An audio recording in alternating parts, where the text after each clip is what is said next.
Bonjour à tous et bienvenue à cette deuxième journée de notre couverture spéciale du Forum de l'Alliance pour la responsabilité citoyenne ici même à Londres.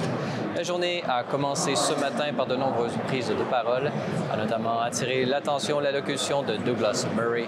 Dans son discours, il a souligné le lien essentiel que l'Occident doit retrouver avec ses racines judéo-chrétiennes, sans lesquelles notre civilisation n'a tout simplement pas d'avenir. Ont ensuite pris la parole de nombreuses personnalités telles que Jordan B. Peterson, Nigel Farage, l'ancien premier ministre australien Tony Abbott, Dave Rubin, Eric Weinstein et j'en passe. De mon côté, j'ai pu m'entretenir avec de nombreuses personnalités du monde des médias, parmi lesquelles la journaliste Eugénie Bastier. Selon elle, les mouvements conservateurs francophones peuvent s'inspirer de cette nouvelle vague émergente qui vient du monde anglo-saxon.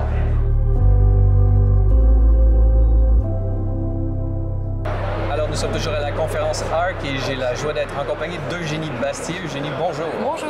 Eugénie Bastier, vous êtes journaliste pour le Figaro. C'est la raison de votre présence ici même à la conférence ARC, le ARC Forum. C'est une alliance pour la responsabilité civique ou la citoyenneté responsable. On ne sait pas trop dans quel ordre les mettre.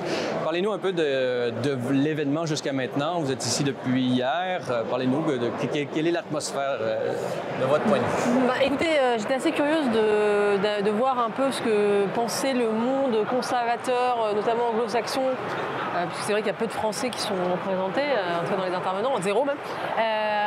Après l'élection de Trump, quel était l'état d'esprit, quel est l'état d'esprit des conservateurs, la mentalité. Et je trouve que déjà les conférences sont de très haut niveau, c'est très intéressant.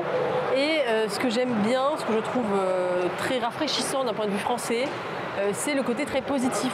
En fait, pas de déploration, de déclinisme, pas d'insistance sur les menaces, c'est-à-dire le wokisme, l'immigration, mais peut-être plus sur la reconstruction, les fondations, une manière positive d'envisager l'avenir et une forme d'espérance qu'on a parfois tendance à oublier, je trouve, dans le camp conservateur. Une espérance qui se base justement sur peut-être une reconnexion avec les sources de la civilisation occidentale, qui sont les sources judéo-chrétiennes. Il y avait la conférence ce matin de Douglas Murray, par exemple, qui parlait de cette fierté, il fallait redécouvrir. Un peu tout le monde parle beaucoup de religion. Peut-être que ça fait différent de l'environnement, peut-être de la droite française, je ne sais pas. Oui, pouvez-vous nous situer un peu comment se situe un peu ce conservatisme français et comment perçoit-il, selon vous, disons, le conservatisme plutôt anglo-saxon, mais qui est très ouvert à la religiosité? Et ça, c'est une deuxième chose qui est très rafraîchissante pour un Français. C'est effectivement ce rapport décomplexé à la transcendance, à la spiritualité, qui, je trouve, nous manque en France, puisqu'effectivement, même la droite conservatrice française a tendance à être très laïque, voire laïcarde, et rejeter le religieux comme finalement comme un ennemi de la liberté et même de la civilisation, comme l'obscurantisme. Et je trouve que là, on a des discours extrêmement intéressants qui montrent qu'une civilisation a besoin de spiritualité, avec une reconnexion avec nos racines spirituelles, notamment le christianisme, qui est au fondement de notre civilisation. En l'occurrence. Et je trouve que effectivement, c'est rafraîchissant d'un point de vue français. On n'a pas l'habitude de ce genre de discours. On est très discret finalement sur les origines de notre civilisation. En fait, on prend comme acquises et des valeurs comme si elles tombaient du ciel sans se rendre compte forcément d'où elles viennent. Et effectivement, par exemple, la laïcité est un produit du christianisme. Et en France, on a tendance à le prendre comme un produit des Lumières, de la raison pure, alors qu'en fait, c'est un produit de notre histoire chrétienne. Et je trouve que c'est très intéressant de voir c'est ce conservatisme qui s'attaque aux causes profondes du malaise de la modernité et qui ne se contente pas d'effleurer les conséquences simplement. Vraiment, c'est un peu l'éléphant dans la pièce, pour le dire ainsi, mais la figure centrale de cette conférence, le nœud gordien auquel tourne un peu tout ça, c'est la figure de Jordan B. Peterson, qui est un Canadien, disons, très, très connu, avec un podcast avec des millions de followers, et vraiment qui est là, omniprésent, il participe, il anime des panels, il donne des petits speeches pour un peu enflammer la foule et tout ça. Parlez-nous un peu, Jordan B. Peterson, dans le monde français, intellectuel, est-ce qu'il a une présence? C'est sûr qu'il y a la barrière de la langue, évidemment, mais est-ce qu'il y a un phénomène Jordan Peterson en France? Écoutez, j'ai pas l'impression qu'il soit tant lu, écouté, regardé en France par rapport aux pays anglo-saxons. Je pense qu'effectivement, il y a la barrière de la langue. Il a été traduit, mais je pense pas qu'il ait la notoriété. Douglas Murray a un peu plus de notoriété, je pense, en France. Et peut-être justement parce qu'il y a ce côté très spirituel chez lui, d'aborder la Bible, de parler de transcendance, de parler de religion, de parler de vertu, qui n'est pas du tout dans l'esprit français. Je le regrette d'ailleurs parce que je trouve que c'est un pédagogue merveilleux qu'il a. Et puis, encore une fois, il est dans. Je pense qu'il a une vraie vision conservatrice, là où souvent les conservateurs ont tendance à juste réagir aux attaques de la gauche. Et j'ai bien aimé d'ailleurs ce qu'a dit David Brooks tout à l'heure en disant à propos des Trumpistes qu'ils n'étaient pas conservateurs mais anti-gauche. Et parfois c'est bien le danger, je trouve, de certains conservateurs de n'être juste dans la réaction par rapport à la gauche et pas avoir leur propre vision du monde, une vision du monde enracinée qui porte finalement un avenir. Et je trouve que Peterson a cette force-là, cette espèce de... et d'ailleurs, il parle beaucoup de développement personnel, il est très pragmatique aussi, à la fois spirituel et pragmatique. Et ça, on n'a pas vraiment ça en France et je le regrette parce que je pense qu'il sait parler à la jeunesse. Parce qu'il y a aussi un côté développement personnel qui est là, et tandis qu'en France, on a souvent l'impression que c'est vraiment le collectif toujours qui prend le dessus et tout ça. Et l'individu est un peu regardé, où le mot individualisme est vu comme d'une manière péjorative, souvent en France, et c'est la même chose au Québec. Donc, est-ce que justement il y a quelque chose, disons, un angle mort du conservatisme français qui pourrait être développé par justement on pourrait souligner cet aspect individuel de développement personnel? Bien sûr, je pense individuel et puis je pense pragmatique parce qu'un des défauts de la France, qui est la patrie des intellectuels, c'est d'être un peu trop dans la théorie, dans le concept, dans l'abstraction. Parfois se détacher un peu du pragmatisme, dans la grande déploration avec des grands mots, mais ne pas trouver de solution concrète. Et c'est ça que j'ai apprécié dans cette conférence, dans cet événement. Il parlait des choix auxquels nous avons à faire face. Et effectivement, être conservateur, c'est pas juste se plaindre du monde tel qu'il est, c'est aussi proposer un avenir. Et je trouve que c'est ça qui me frappe en tout cas dans cette conférence, c'est cette espèce de pragmatisme qu'on n'a pas forcément dans les événements de ce type en France, où on est plus dans une critique, dans une déploration, dans un apocalyptisme civilisationnel. Et je trouve que ça en donne de l'espoir. Et en terminant, justement, on est rendu à la moitié de cet événement. Qu'est-ce qui a retenu surtout votre attention? Est-ce qu'il y a des conférences que vous attendez ou auxquelles vous avez assisté qui vous ont marqué particulièrement? Non, écoutez, qu'est-ce qui m'a marqué? Il y a eu beaucoup de politiciens et c'est vraiment étrange parce qu'il y a des politiciens d'un côté, des philosophes de l'autre et des évêques même qui sont là. Et donc, il y a un peu le mélange des genres. C'est unique un peu comme type de conférence. Oui, d'ailleurs, j'étais assez intéressée par le discours de Nigel Farage. Et j'ai vu qu'il y avait aussi des conservateurs qui avaient été invités, mais c'est vrai que cette espèce d'ailleurs de discours qui m'a frappé où il dit qu'il est passé un peu du souverainisme au conservatisme, c'est-à-dire comment il s'est d'abord battu pour l'indépendance de son pays, puis il s'est dit en fait pourquoi je me bats et qu'est-ce que c'est famille, communauté, patrie. Famille, communauté, patrie. Et donc je pense qu'elle est partie aussi peut-être d'un glissement à l'intérieur de l'Occident. On est d'une proposition souverainiste à une proposition plus conservatrice peut-être, qui est une sorte de maturité idéologique. Donc voilà, ça m'a mal marqué. J'ai également beaucoup apprécié les interventions de Jordan Peterson et de Douglas Murray ce matin. Voilà, mais il reste encore beaucoup de monde à écouter. Et éventuellement peut-être une ARC conférence à Paris, qui sait? Écoutez, ce serait bien. On n'a pas d'événement de cette ampleur. Je pense que c'est aussi parce qu'en France tout est public et on a du mal à trouver des investisseurs privés. La société civile est un peu, la société civile est un peu atrophiée. Éteinte, atrophiée exactement. Et c'est dommage parce que c'est là que ça se passe. Et je trouve que ce que montre ce genre d'événement aussi, c'est que la révolution, en tout cas le combat, n'est pas que politique, mais aussi culturel. Il se passe aussi dans l'échange intellectuel, dans la rencontre.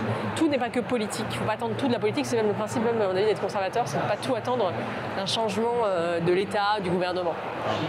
Eugénie Bestier, merci beaucoup. Je rappelle que vous êtes journaliste au Figaro Magazine et contributrice de nombreux médias en France. On peut vous suivre sur toutes sortes de plateformes. Alors, merci beaucoup d'avoir accepté notre entrevue. Merci à vous. Les médias sont aussi très affectés par les bouleversements géopolitiques et technologiques qui ont lieu à l'heure actuelle. Pour y voir plus clair, je me suis entretenu avec Ezra Levant, journaliste canadien et PDG de Rebel News. Pour lui, un univers médiatique sain passe nécessairement par la diversité des trames narratives.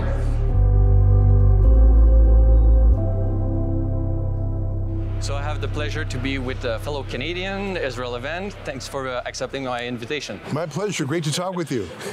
Ezra Levin, you are the CEO of Rebel News. You started it on the, after Sun News Network, and then you built that enterprise. So it's great to be here so we can talk about the new media landscape in Canada, but also abroad, because you're an international organization. But first, why are you here at our conference? Why was it important for you to be here? There's some really interesting speakers all in one place. I like the speakers, but even more, I like the people who are attending the conference, people who are curious about ideas, who maybe reject certain dominant ideas like globalism or socialism or censorship. So there's some dissident thinking. Our name is Rebel News. So by nature, we're interested in the other side of the story. Although this is a prestigious event, I think it's still fair to say it's a dissident mindset. So these are my kind of ideas, these are my kind of people, and we have some reporters in the United Kingdom now, so it was a great opportunity to visit them and to see what's going on. I don't know, it's every year I go to the World Economic Forum in Davos, Switzerland. Now, I'm not an accredited guest. I go to... You're a street guest. Yeah, that's right. So this feels like the opposite worldview of the World Economic Forum. That's why it was designed to be like the conservative World Economic Forum. Do you think it's important for conservative or the alternative narrative to have an event like that? And do you see that narrative, the conservative one, becoming in like 10 years from now, becoming the most dominant one and the one that has the power? We see in the United States right now with the election of Trump, there might be like a new wave, new generation, young people.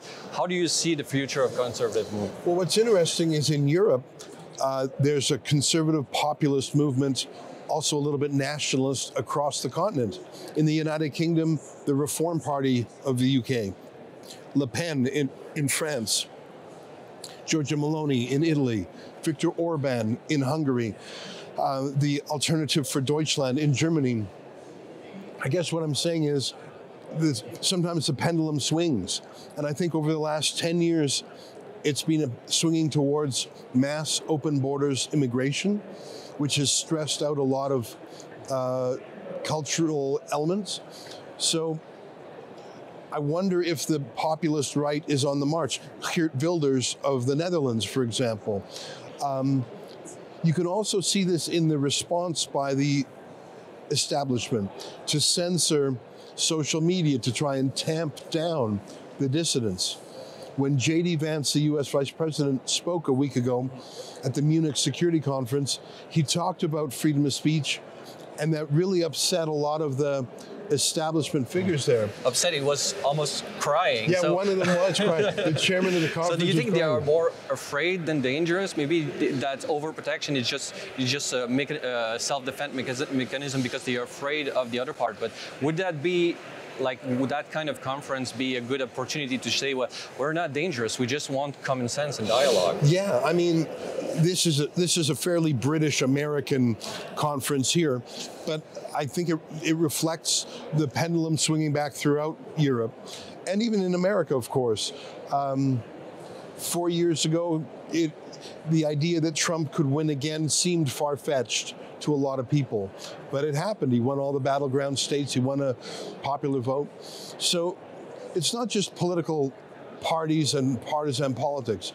It's about other cultural issues. It's about national identity. It's about education. It's about... But here at ARG is really one of the, Jordan Peterson, he puts the foundation aspect of Western civilization as the center point. And that's their narrative. He wants to rebuild that connection with the Judeo-Christian. That's something that is really not necessarily, that you don't see necessarily in Canada or in Quebec, because it's really secularized. Here there's an attempt to bring back the roots, and to see how it can be alive again. You see, in the conservative movement in general, we always speak about different kind of the rights. You have the libertarians, but there's still a secularists who don't want the social conservative. Here, it's more like we want to see the connection with the religious roots of Western civilization.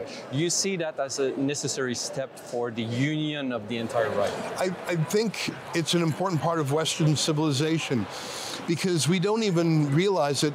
Like, I don't think that Jordan Peterson is particularly religious in his own life. I don't know, I can't speak for him, but I know he thinks about what religion has given the West, the customs, the values.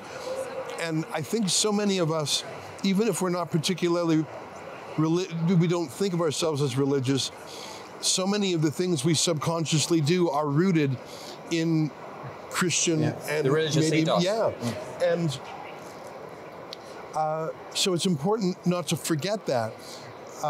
There's certain traditions we've done over centuries that started from religion, and if we've forgotten about them now, and if we throw them out because we're throwing out all Christian things, we're going to throw out a lot of the foundations of the West. And anyway, I'm not an expert on those things, but that's one of the reasons I come here, is to learn a little bit more. I do a daily news show in Canada. I'm talking about the news that's very perishable, news that will be outdated in a few days. So some of the things here at this conference are more enduring than just a few days. Yeah, the long story. How to replace yourself and your work inside that bigger narrative, the meta-narrative. I think that's something important. So what can we learn from, as media outlets, you, Rebel Media, us at Libre Media? How do we see, can we interpret like freedom today in the media landscape, knowing that there's hostility towards the new media, there's fears? How can we build something and, you know, to underline the good that we want to bring into the social fabric? Well, Rebel News just turned 10 years old last week. And one of the differences, thank you very much. And one of the differences now versus 10 years ago is 10 years ago I felt I had a very strong inferiority complex. I looked up at the mainstream media like they were superior in every way, and in many ways they were. They had more money, more power, more audience, more reputation. Better equipment. Yeah, and I also thought they were morally superior. Now it's the opposite. Yeah, but 10 smaller years, equipment is better than the old one. That's right. So here we are 10 years later, and I no longer see them as morally superior. In fact, I see their flaws more clearly. And because we've built up a fair-sized following, I no longer feel that we're smaller or weaker. And so it allows me to operate under my, I'm not operating in reaction to the mainstream media, I'm just being myself. And I think that's what Elon Musk has emphasized with Twitter or X. He says, you are the media now, citizens are the journalists now. And I think one of the moments that proved that was the trucker convoy in Ottawa, when everyone with their cell phone was reporting the truth, and the regime media went with the government script.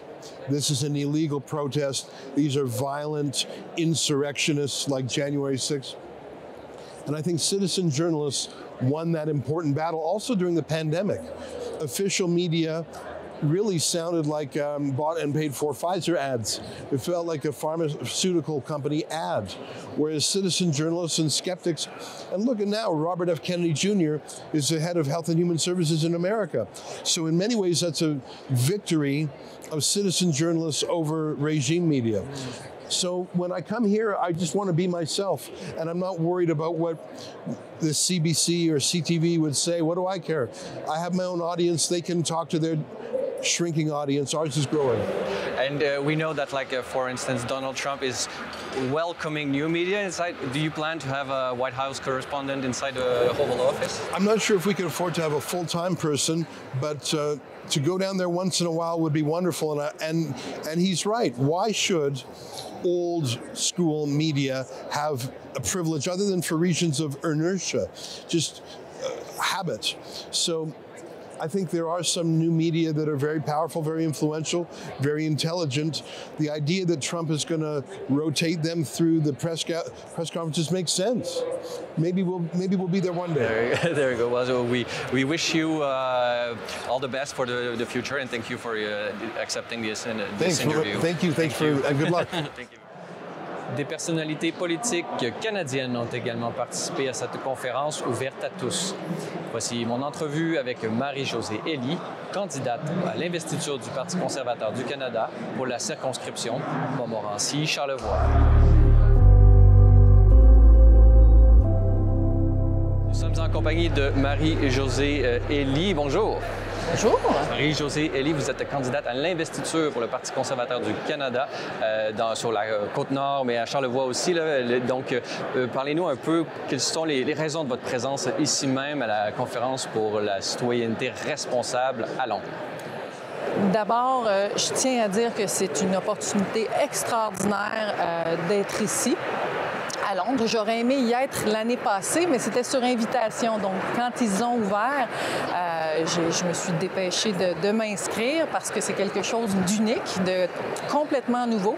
Puis cette fois-ci, on est 4000 personnes. Donc, imaginez le succès de l'entreprise. C'est très encourageant. Donc, on est venu s'encourager aussi entre nous. Ça fait partie de la démarche. Mais en fait, l'Alliance pour la citoyenneté responsable, ça part d'une prémisse. La prémisse est la suivante, c'est que l'Occident vit une crise d'identité à l'heure actuelle. Donc, le post-nationalisme, le multiculturalisme, bien, ça donne ce que ça donne. Hein? Donc, on repassera. Donc, on est rendu là dans notre réflexion en Occident. Et comme le dit le nom, c'est l'Alliance pour la citoyenneté responsable. Donc, la responsabilité citoyenne est au cœur de l'entreprise. C'est-à-dire qu'on peut voir un peu l'événement comme une alternative au Forum économique mondial qui a une vision d'imposition par le haut, hein, une forme d'autoritarisme, on va dire. Tandis que nous, ici, ce qu'on prône, c'est la responsabilité citoyenne, donc être d'abord responsable de soi-même. C'est un peu la vision du World Economic Forum, c'est justement la coercition, on va vous imposer et vous allez finalement rentrer dans le moule, tandis que ici, c'est plutôt volontaire, c'est-à-dire que c'est les gens qui, par eux-mêmes, s'investissent comme citoyens. Exactement. Et pour ça, il faut avoir des valeurs, il faut se définir en tant que société parce que qu'est-ce qui arrive dans une société post-nationaliste, multiculturelle, c'est qu'on a perdu un peu notre compas moral, entre autres. Et ici, l'effort que l'on fait, c'est essayer de retrouver quel est le fondement de nos sociétés occidentales, parce qu'on est des gens fiers, on est optimistes et on pense que la société occidentale a produit, je veux dire, a fait des miracles. Voyez-vous, on n'a pas cette c'est pas de complexe d'infériorité. Ce matin, il y avait le Douglas Murray, justement, qui parlait de la grandeur de l'Occident et tout ça, qu'il ne faut pas être gêné. Au contraire, il faut être fier pour la porter parce que c'est un bien-être, disons, le succès et le rayonnement de l'Occident, c'est quelque chose de bien pour l'humanité entière. Donc, il ne faut pas mettre ça de côté. Absolument, exactement. Et puis, quand on est en crise d'identité comme ça, bien, il y a trois options. C'est soit la réforme, si vous voulez, le remplacement ou le déclin. Puis ici, nous, on a des gens qui ont choisi volontairement de croire qu'on peut se redéfinir puis se réformer en tant que société. Puis, vous savez, je fais une petite aparté, là, je vous parle d'immigration. On sait que, tu sais, au Canada, l'immigration, en ce moment, on a des débats là-dessus. Et on se dit, les gens qu'on veut laisser venir dans notre pays, puis c'est pas pour rien qu'ils veulent venir dans notre pays, c'est parce que, justement, on a bâti quelque chose de bon qui attire les gens. C'est pas pour rien qu'on doit garder nos frontières, sinon personne ne voudrait venir ici. Mais bon, sur quelle base qu'on va laisser rentrer les gens ici? Il faut savoir qui on est, ce qu'on défend aussi. Et là, ce qui arrive, c'est que l'Occident s'est affaibli. C'est affaibli et on ne sait plus qui on est, on ne sait plus ce qu'on défend. Et si on ne se lève pas pour redéfinir qui on est ensemble, eh bien, ça en est fini de nous. Puis nous, on croit que notre civilisation est extraordinaire, puis on veut la perpétuer pour les générations futures. Puis c'est ça l'effort qu'on fait ici ensemble. Et puis comme je vous le disais au début, ça sert aussi à créer des liens entre nous, parce que là, on sait qu'on n'est pas seul. Quand on retourne chacun chez nous, dans nos pays, partout, on a rencontré des gens, comme par exemple, moi, j'ai parlé à M. Björn Lomborg, qui a des idées extraordinaires. On l'a reçu hier en entrevue, justement. Oui, exactement. Par exemple, M. Dan Williams, qui est le ministre de la Santé mentale et de la lutte contre les dépendances en Alberta, qui est comme le kingpin avant-gardiste dans ce domaine-là. Là. C'est le kingpin de la lutte au fentanyl au Canada. Fait que moi, je suis en contact avec cette personne-là. Ça me fait des ressources, vous voyez. J'ai rencontré, par exemple, la leader conservatrice ici au Royaume-Uni. Oui. Hier, elle a donné Madame Badenoch. Ouais. Donc, tu rencontres d'autres. Et puis elle, c'est une femme noire, tu comprends, qui est extrêmement bien positionnée pour parler de toutes les questions de diversité, équité, inclusion.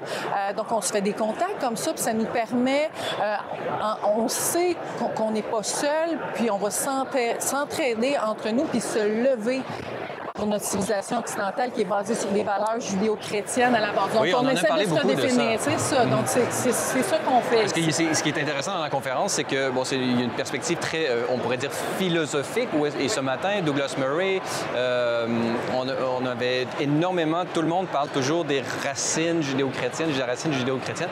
On est un peu dans le religieux aussi. Comment est-ce qu'on se situe, nous, qui vivons dans des sociétés très sécularisées, assister à une conférence comme celle-là où est-ce que, disons que la religion, il y a des gens, il y a beaucoup de religieux, en temps des évêques, tout ça, tout le monde c'est quelque chose auquel on n'est pas nécessairement habitué. Comment est-ce qu'on réussit à se situer? De le soulever, parce que ce qui est extraordinaire à voir ici, c'est qu'il y a beaucoup de chrétiens, effectivement, mais de toute confession, OK?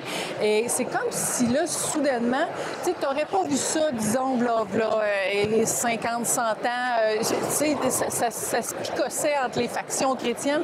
Mais là, avec la menace qui pèse sur l'Occident, c'est comme, wow, là, on se réveille, puis on décide de se parler entre nous, puis de trouver quelles sont nos bases communes, parce qu'on est conscient que nos institutions occidentales sont fondées sur nos valeurs judéo-chrétiennes communes. Et vous, comme politicienne, comment est-ce qu'on se situe? Parce qu'il y a quand même une distinction entre le spirituel et le temporel, séparation de l'Église et de l'État, même si dans la Constitution canadienne, il y a encore le roi qui est aussi le chef de l'Église anglicane. C'est un peu plus compliqué. On n'est pas nécessairement comme aux États-Unis, séparation stricto sensu. Mais comme politicien, comment est-ce qu'on réussit à faire la part des choses? Et il faut garder son indépendance. C'est bien que la sécularité, comment est-ce que vous vous situez, vous, comme politicienne, dans cette... Comme politicien, on est là pour proposer des politiques. Et dans nos politiques, intrinsèquement, il y a des valeurs qu'on véhicule, vous savez. Donc, tu sais, pour les cas comme moi, je suis conservatrice, bien, pour nous, la famille, c'est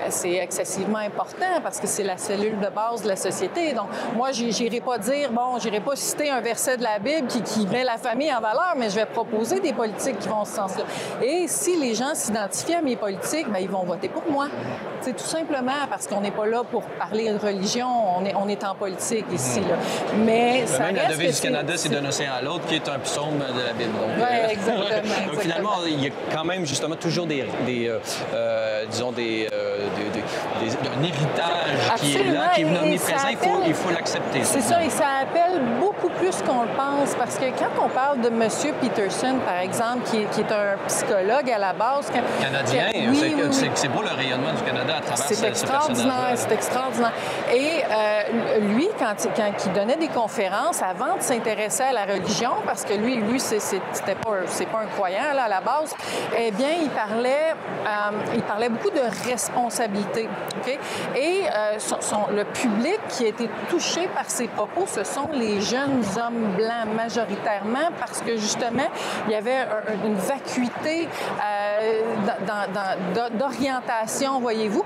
Donc, ça leur rejoint beaucoup. Puis c'est par après que Jordan Peterson a découvert que, tu sais, finalement, nos racines judéo-chrétiennes, c'est exactement ça. Et pourquoi? Parce que c'est à la base de la dignité humaine. Et tu rencontres à une entité plus grande que tes institutions, que ton gouvernement. Tu fais affaire à Dieu, là. Puis lui, là, il te voit jusque dans le secret. Ouais. Fait que ça t'oblige à une grande humilité. Oui, puis les standards sont hauts là, quand tu fais face à ton créateur, comprenez-vous? Fait que, tu sais, pour nous, on comprend nos institutions comme ayant comme nécessité à la base que l'individu soit motivé par des valeurs fortes. Puis c'est comme ça qu'on va pouvoir avoir un libre-échange économique parce que c'est basé sur la confiance, par exemple. Donc, c'est un peu tout ça, l'Alliance pour le citoyen responsable. Je suis tellement privilégiée d'y participer. Il y a tellement de personnes extraordinaires ici. Pleine de gratitude. Bien, justement, on est à la moitié de cette conférence qui va durer pendant 3 jours. Alors, on vous souhaite vraiment de très belles rencontres et encore des belles conférences parce qu'on va pouvoir apprendre énormément. Alors, merci beaucoup d'avoir accepté notre entrevue. Ça me fait plaisir. La question des nouvelles technologies de l'information et de l'intelligence artificielle était au cœur des réflexions de cette 2e journée.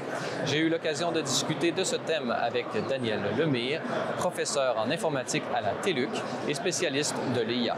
Pour lui, la stagnation scientifique qu'il expérimente à l'heure actuelle est une conséquence de l'affaiblissement culturel en Occident.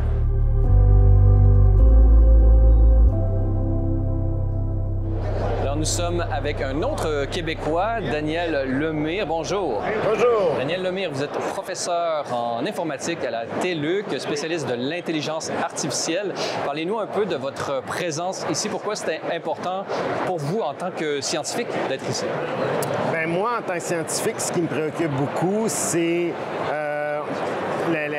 l'espèce de stagnation technologique et scientifique qui est bien documentée. On a l'impression que depuis les années 70 ou 80, il y a très, très peu de progrès, en dehors peut-être de mon domaine ou de l'informatique. Donc, en tant que chercheur, ça me préoccupe beaucoup de voir qu'il y a comme des tendances à tourner en rond en sciences. Par exemple, en physique, on a l'impression qu'il ne se passe plus grand-chose, ainsi de suite. Et je pense que c'est lié aux conditions culturelles de notre société. C'est intéressant que vous disiez ça parce que le préjugé que les gens ont, c'est justement il y a les iPhones, on va aller sur Mars, on va aller ici. Donc, il y a une application de la science dans la technique qui rayonne et qui peut-être crée l'illusion qu'on avance au niveau scientifique. D'où vient ce ralentissement? Ça vient d'un manque de subvention de la recherche fondamentale? Comment vous expliquez un peu ce ralentissement que vous décrivez? Et pouvez-vous nous le décrire un peu parce que ça va contre les idées reçues? Okay. Mais d'abord, on va pas sur Mars. En fait, à part peut-être quelques initiatives privées, dont celle d'Elon Musk, on va plus sur la Lune, clairement. On a une base spatiale, en fait, qui est à proximité, là, qui est en orbite, mais qui connaît des difficultés. On sait que récupérer... On ne peut même pas faire revenir nos astronautes. On a du mal encore là, Elon Musk vient nous aider. On est un peu loin là, de se rendre sur Mars, en fait, on voit... on peut voir il y a beaucoup de signes de stagnation. Si on prend, par exemple, certaines maladies comme le cancer, on nous promet constamment des progrès. Mais si on regarde dans la réalité, en fait, si on regarde la chimio, la chirurgie et les radiations, c'est des techniques qui ont été développées, qui datent des années 70 ou avant. Il y a certains nouveaux outils, notamment là, les traitements immunitaires là, pour stimuler le système immunitaire, mais c'est quand même, on est loin de la promesse que les gens pouvaient croire là, dans les années 70 où on allait rapidement, d'ici quelques décennies, gagner la guerre contre le cancer. On n'est pas là. Évidemment, si on regarde les avions aujourd'hui, bon, ils consomment moins de carburant, mais on n'a pas des avions plus rapides. Certainement, si on veut se déplacer en ville, c'est souvent plus lent. Même qu'on abandonne, le Concorde a été abandonné, donc il y a un déclin même peut-être. Il y a parfois des formes de déclin. Si on regarde récemment, il y a eu les prix Nobel qui ont été remis. Le prix Nobel de physique et le prix Nobel de chimie ont été remis en fait à des gens qui ont fait des développements en informatique. Donc, c'est un thème qu'on voit, c'est-à-dire les progrès. En fait, là où il y a des progrès, souvent en sciences et en technologie, ils ont trait à l'informatique. En dehors de l'informatique, souvent, c'est l'application de l'informatique qui amène à des progrès, comme en santé, maintenant, on peut avoir des rendez-vous avec un médecin plus facilement parce qu'on peut faire des réservations informatiques. Mais, on peut même imaginer dans un avenir à moyen terme, même l'intelligence artificielle dont vous êtes un expert, appliquée par des scanners, je ne sais trop, où est-ce qu'on va pouvoir diagnostiquer ou faire un check-up assez rapidement comme ça? Donc ça, il y a des progrès, mais ailleurs, il n'y a pas beaucoup de progrès. Et là, évidemment, une des difficultés, de parler d'intelligence artificielle, une des difficultés qu'on a avec l'intelligence artificielle, c'est qu'il y a une réaction au développement. Donc, on sait, à Montréal devait être la capitale de l'intelligence artificielle. C'est pas le cas, selon vous? Je pense que c'est objectif. Quiconque regarde le marché, quiconque regarde... On sait que, bon, il n'y a pas de grands joueurs, finalement. Il y a eu une initiative Element AI qui a été subventionnée, mais qui a finalement été achetée par une compagnie ServiceNow, une compagnie américaine, et bon, qui brille... Bon, donc ça brille moins que ça brillait. Donc c'est encore la Silicon Valley qui a un peu le monopole. Oui, et là, on a à Montréal Joshua Bengio qui, récemment, dans les journaux, nous annonçait que si on n'arrêtait pas l'intelligence artificielle, d'ici 10 ans, l'humanité pourrait périr. C'est un peu catastrophiste. Donc, d'une certaine façon, ce frein-là que vous voyez dans votre domaine vient de cette disons, de ce problème culturel dont vous avez parlé au début de cet entretien. Et comment est-ce qu'une conférence comme celle-ci, ARC, et le narratif dans lequel veut nous, disons, proposer quelqu'un comme Jordan Peterson et l'ensemble des conférenciers, peut nous aider justement à sortir de cette vision catastrophiste et peut-être trouver une confiance en nous et confiance dans le futur? Donc, on le voit, un des thèmes qui revient jusqu'à présent à la conférence, c'est qu'on veut renouveler finalement notre culture, renouveler notre civilisation et donc retourner à l'optimisme, à l'ambition, à cette soif d'accomplir des choses et vaincre un peu la peur qui nous habite continuellement. Donc, la peur, on l'a vu, je viens de mentionner la peur de l'intelligence artificielle. Il y a énormément de peur qui circule à ce sujet-là. Évidemment, il y a des dangers réels, il y a des dangers à tout, mais être guidé par la peur, c'est dangereux. Ça nous mène au déclin, c'est ça. Donc, je pense que le déclin un peu scientifique et technologique dont je fais allusion est vraiment culturel. On priorise la sécurité, on est timide, on a peur d'avancer, on craint, on voit la NASA pas capable d'envoyer des fusées, etc. Et on voit un peu au Québec où c'est ça, on aurait pu ou on aurait dû peut-être être des leaders en intelligence artificielle. On a certainement les ingénieurs et le talent, un talent qui est comparable à plein d'autres grandes villes, mais manifestement, ce n'est pas le cas actuellement. Quelles sont les solutions que vous avez pu peut-être entrevoir ici même là, à la conférence ARC à Londres? Bien, je pense qu'il faut reprendre faut que des leaders prennent un discours positif, constructif. Il faut qu'on arrête de continuellement de regarder en arrière, de vouloir déconstruire, de vouloir remplacer. Il faut vraiment axer notre travail sur le renouvellement. Donc, par exemple, en sciences, le progrès en sciences est fondamentalement culturel. Et ce qu'on a fait beaucoup dans les dernières décennies, c'est qu'on a, les gens ne sont pas toujours conscients, mais on a adopté un modèle qui est plus ou moins soviétique de la science, c'est-à-dire contrôlé, financé presque en grande partie par l'État. Très dirigé, là.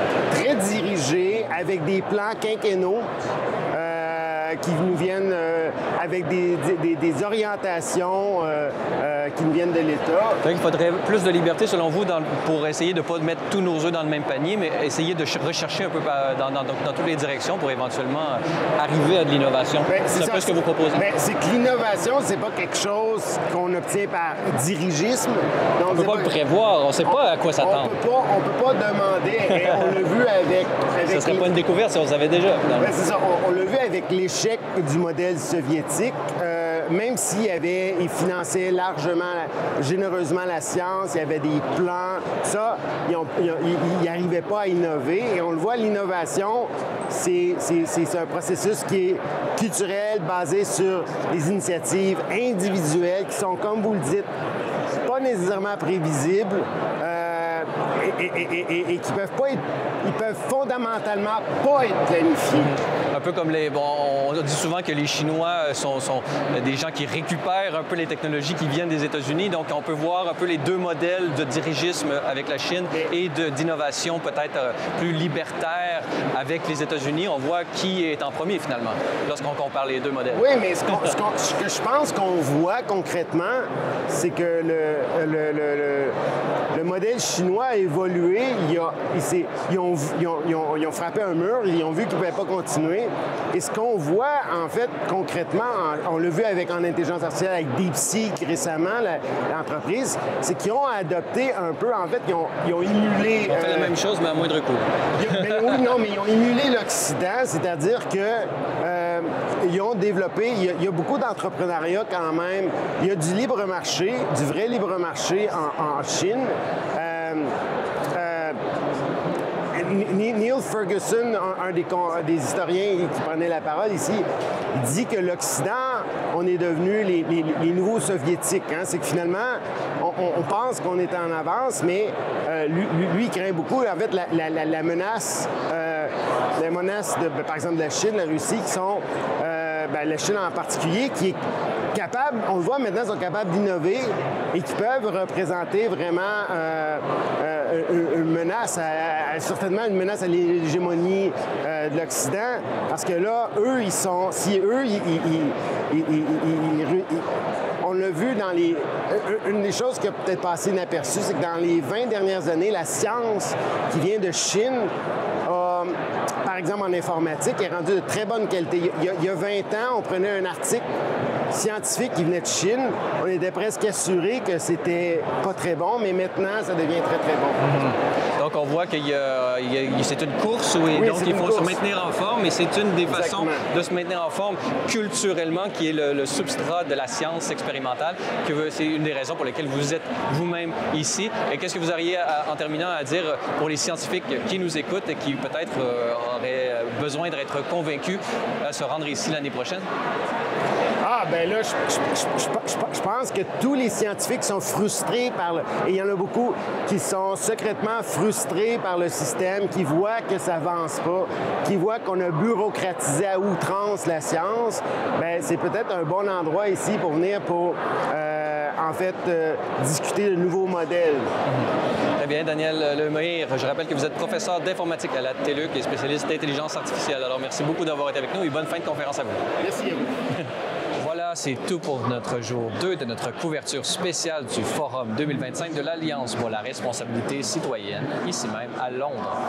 N'oubliez pas que vous pouvez également nous suivre sur le site web de Libremédia ou libre-media.com, ainsi que sur la plupart des plateformes de réseaux sociaux. Je suis Francis Denis. Merci d'avoir été des nôtres et revenez-nous demain pour la 3e et dernière journée en provenance de Londres pour notre couverture spéciale du Arc Forum 2025.